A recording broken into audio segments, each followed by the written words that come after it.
आज हे मी कटलेट उपवासाचे बनवले होते। खूप सुंदर असे कटलेट बनले होते।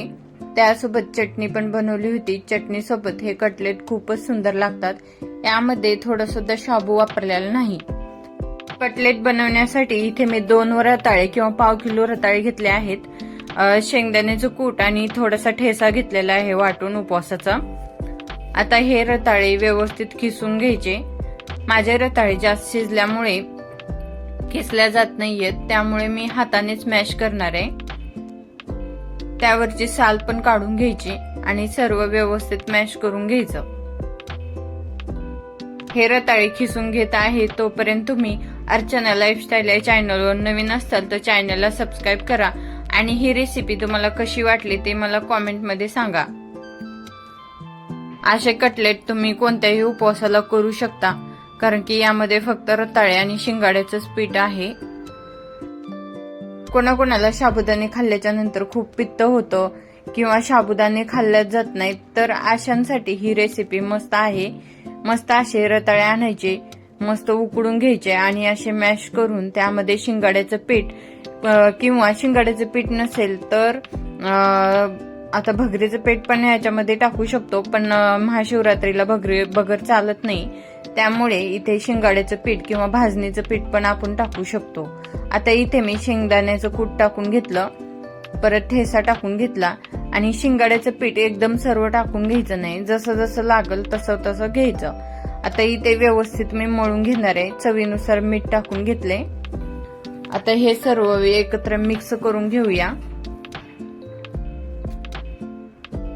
यामध्ये साबुदाण्याचं पीठ पण आपण टाकून घेऊ शकतो आणि अशा प्रकारे मिक्स करून त्याचे पण कटलेट करू शकतो आपण।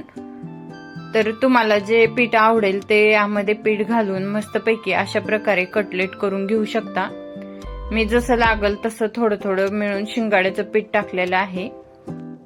हे छानपैकी शिंगाड्याचं पीठ एकजीव करून घ्यायचं, म्हणजे रताळे आणि शिंगाड्याचं पीठ एकजीव केल्याच्या नंतर कटलेटमध्ये असं वेगळं पिठासारखं टेस्ट लागणार नाही, छानपैकी एकदम टेस्ट लागणार आहे। यामध्ये थोडंसं तूप टाकायचं असेल तर तुम्ही तूप टाकू शकता। मी यामध्ये तूप टाकले नाही। तूप टाकल्याच्या नंतर आणखीन याची टेस्ट वाढते। आता इथे मी छोटे छोटे गोळे करून घेणार आहे आणि छानपैकी याचे कटलेट बनवणार आहे। तुम्ही बघू शकता मी इथे व्हिडिओमध्ये दाखवल्याप्रमाणे छानपैकी छोटे छोटे गोळे करून त्याचे कटलेट बनवले आहे।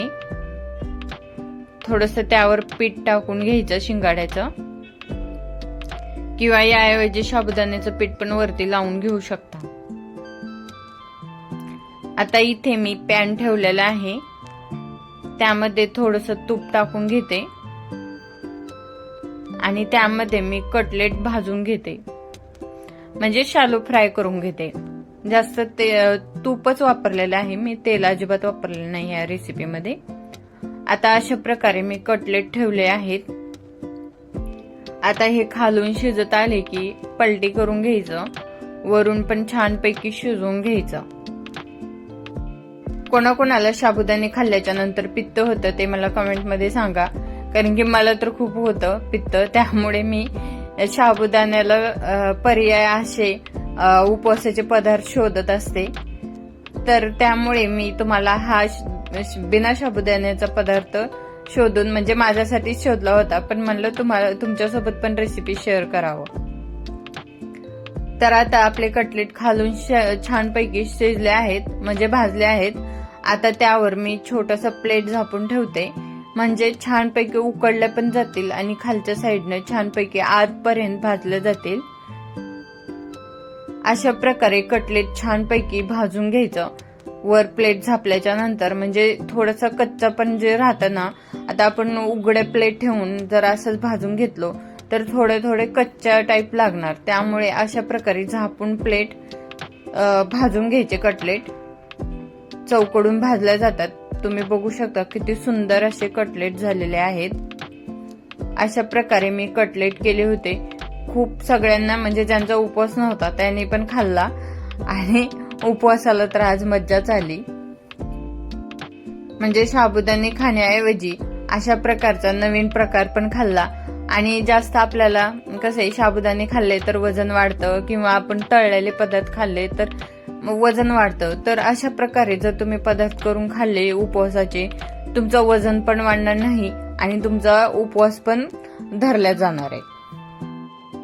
साबुदाणे खाल्ल्याने खूप तब्येत वाढते, त्यामुळे त्याला पर्याय अशा प्रकारे जर आपण कटलेट वगैरे करून खाल्लो तर मस्तपैकी आपली तब्येत पण छान राहील आणि उपवास पण केला जाईल. तुम्हाला ही रेसिपी कशी वाटली ते मला कमेंट करून सांगा आणि ही रेसिपी तुम्ही पण ट्राय करून बघा.